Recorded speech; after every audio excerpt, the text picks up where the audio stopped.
Hi viewers. என்னடா ரம்ஜானுக்கு யாரும் பிரியாணி கொடுக்கலன்னு வருத்தமாக இருக்கீங்களா? கவலைப்படாதீங்க. பாய் விட்டு மட்டன் தம் பிரியாணி எப்படி செய்யலான்னு நான் உங்களுக்கு சொல்ல போகிறேன். 1 கிலோ அரிசி, 1.25 கிலோ மட்டனுக்கு தேவையான பொருட்கள்: ஏலக்காய், லவங்கம் இடிச்சிக்கணும், பட்டை, ஜாதிபத்திரி, பிரியாணி இலை, ஸ்டார் அனீஸ், கருப்பு ஏலக்காய், புதினா, கொத்தமல்லி, வெங்காயம் 600 கிராம், தக்காளி 400 கிராம், இஞ்சி பூண்டு பேஸ்ட்டு, நெய், தயிர். அரிசியை ஊற வச்சுக்கணும். குக்கரில் மட்டனை வேக வச்சுக்கணும். அதுக்கப்புறம் பாத்திரத்தை சூடு பண்ணிவிட்டு கொஞ்சம் கொழுப்பு அதில் போட்டு நல்லா வதக்கணும்.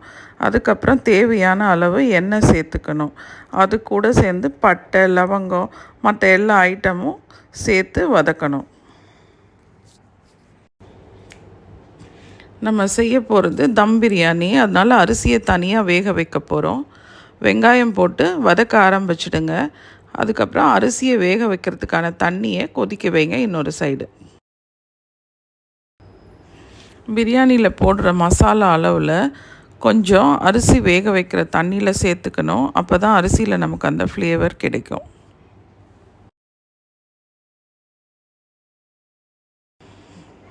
வெங்காயத்தை நல்லா வதக்கணும். தேவையான உப்போட அளவில் பாதி அளவு கல் உப்பு இப்போ நான் சேர்த்துக்கிறேன்.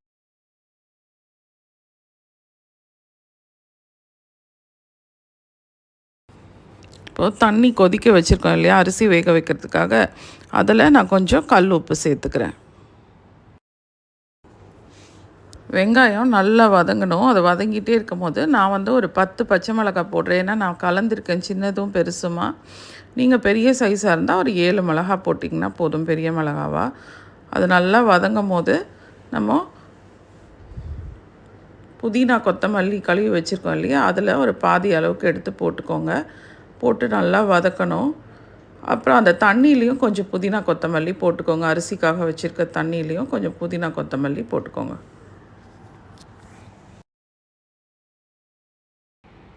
இப்போது நம்ம குக்கரில் கறியை வேக வச்சுருக்கோம் இல்லையா, இப்போ அதை திறந்து பார்க்கலாம். கறி வெந்திருக்கான்ட்டு பார்க்கலாம். நம்ம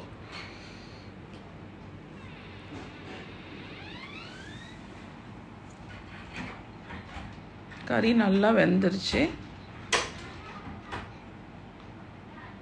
100 கிராம் இஞ்சி பூண்டை நம்ம வெங்காயம் வதங்கிட்டு இருக்க வெங்காயத்தோடு சேர்த்துக்கலாம். அதையும் போட்டு நல்லா வதக்கணும். இஞ்சி பூண்டு போட்டு நல்லா வதக்கிடலாம்.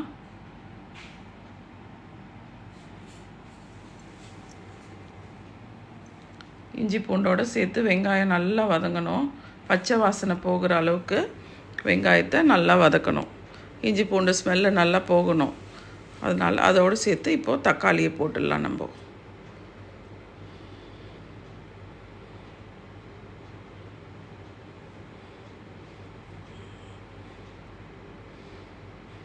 தக்காளி போட்டுட்டு அந்த மசாலாவோட நல்லா மிக்ஸ் பண்ணணும். தக்காளி நல்லா குழையிற அளவுக்கு வதக்கணும். இஞ்சி பூண்டு, வெங்காயம், தக்காளி எல்லாமே சேர்த்து நல்லா மிக்ஸ் பண்ணி வதக்கணும்.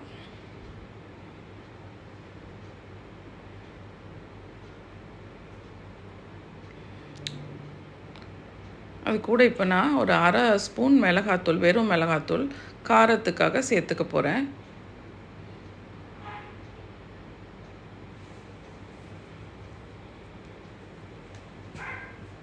அதே மிளகாத்தூளில் கொஞ்சோண்டு அந்த தண்ணி அரிசிக்காக வச்சுருக்க தண்ணியிலையும் போட்டுக்கலாம்.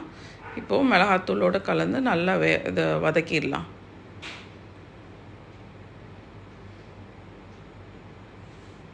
அதில் கடையில் வாங்கின பிரியாணி மசாலா ஒரு 4 ஸ்பூன் பிரியாணி மசாலா அதோடு சேர்ந்து மிக்ஸ் பண்ணி நல்லா வதக்குங்க.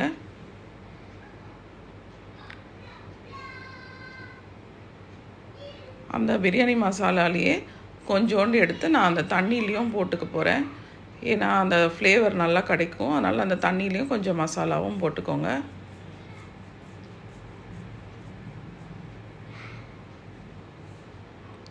இப்போ அது கூட சேர்ந்து நான் ஒரு 3 டேபிள் ஸ்பூன் தயிர் போட போகிறேன்.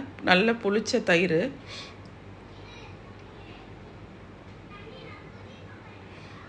அதையும் சேர்த்து நல்லா வதக்கணும். இப்போ எல்லாம் ஒன்றா கலக்கணும். நம்ம போட்ட எல்லா மசாலாவும் ஒன்றா கலக்கிற அளவுக்கு நல்லா வதக்கிக்கோங்க.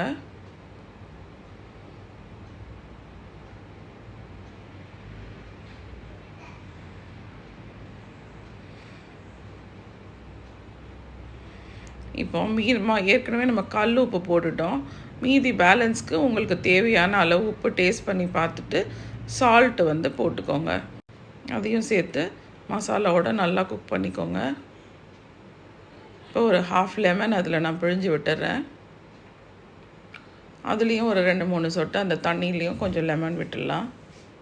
இது எல்லாமே ஃப்ளேவருக்காக போடுறது தான் தண்ணியில். இப்போ குக்கரில் வேக வச்சுருக்க கறியை வந்து அந்த தண்ணியை அந்த மசாலா வேகிறதுக்காக கொஞ்சம் மிக்ஸ் பண்ணிக்கலாம். இல்லைன்னா அடி பிடிச்சிரும். அதனால் தண்ணி கொஞ்சம் மிக்ஸ் பண்ணிக்கலாம். இப்போ தண்ணி ஊற்றினதுக்கப்புறம் அந்த மசாலாவை நல்லா மிக்ஸ் பண்ணி விடுங்க. மிக்ஸ் பண்ணி விட்டுட்டு ஒரு மூடி போட்டு கொஞ்ச நேரம் அதை மூடி வச்சு கொதிக்க விடலாம். மசாலா கலந்து நல்லா கொதிக்கட்டும். இப்போ திறந்து பார்த்திங்கன்னா நல்லா கொதிச்சிருக்கும். திரும்பி அதை நல்லா மிக்ஸ் பண்ணிக்கலாம். அப்போ தான் அந்த தக்காளி எல்லாமே மிக்ஸ் ஆகும், நல்லா அது கூட மிக்ஸ் ஆகும்.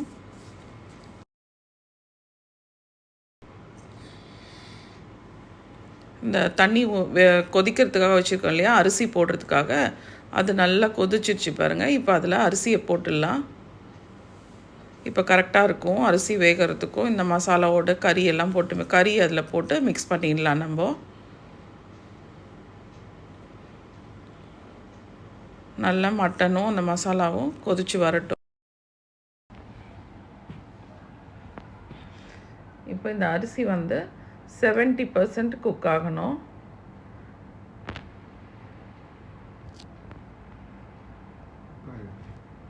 அரிசி இப்போ குக் ஆகிடுச்சு. இப்போ அதை நம்ம வந்து தண்ணியிலேருந்து ஃபில்டர் பண்ணி எடுத்துக்கலாம். பார்த்துக்கோங்க எப்படி குக் ஆகிருக்குன்ட்டு. இதுக்கு நடுவில் இதில் அந்த மசாலாவில் 2 டேபிள் ஸ்பூன் வந்து நெய் போட்டுக்கோங்க. நெய் எவ்வளோ போடுறோமோ அவ்வளோ டேஸ்ட்டு நல்லாயிருக்கும், ஃப்ளேவரும் நல்லாயிருக்கும். இப்போ அரிசியை ஃபில்டர் பண்ணுறோம். ஒரு ஃபில்டர் வச்சு ஃபில்டர் பண்ணி எடுத்து அதில் போடுங்க அந்த மசாலாவில். இப்போ எல்லா அரிசியும் ஃபில்டர் பண்ணி குருமாவில் போட்டாச்சு.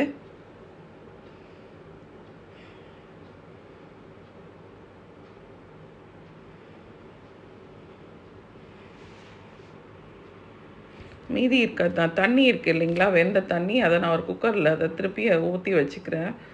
அரிசி மீச்சம் இருக்கிறத ஃபில்டர் பண்ணிவிட்டு அதில் ஊற்றி வச்சுக்கிறேன். ஏன்னா அதை தம் போடுறதுக்காக எனக்கு அந்த தண்ணி வேணும். அதை நான் தனியாக கொதிக்க வச்சுப்பேன். இப்போ இந்த அரிசியில் ஏற்கனவே இதில் கறி தண்ணி ஊற்றிருக்கிறோம். இப்போ நான் வந்து அரிசிக்கு தேவையான 70% அரிசி குக் ஆகிடுச்சு.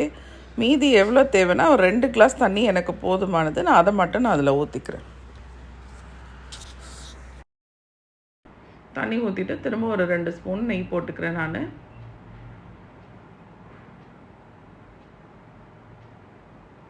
இப்போ எல்லாத்தையும் நல்லா மிக்ஸ் பண்ணிவிட்டு நம்ம மூடிடலாம். 10 நிமிஷம் ஹைலியும் 5 நிமிஷம் வந்து ஸ்லோலியும் வச்சுக்கிறேன்.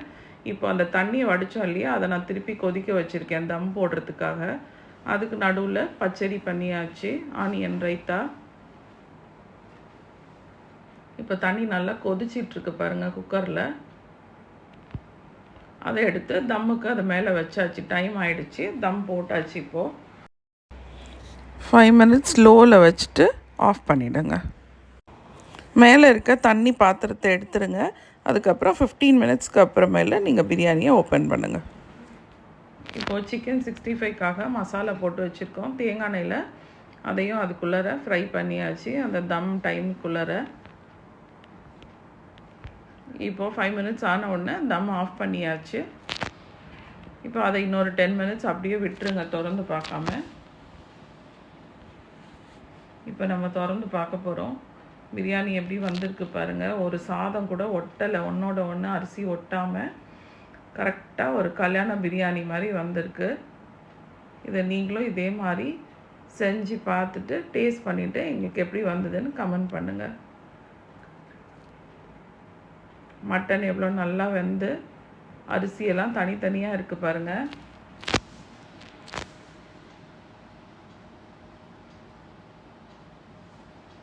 இதே மெத்தடில் நீங்களும் பண்ணிங்கன்னா உங்களுக்கும் இதே மாதிரி வரும். நீங்கள் சாப்பிட்டு பார்த்துட்டு என்ஜாய் பண்ணுங்கள். தேங்க்யூ.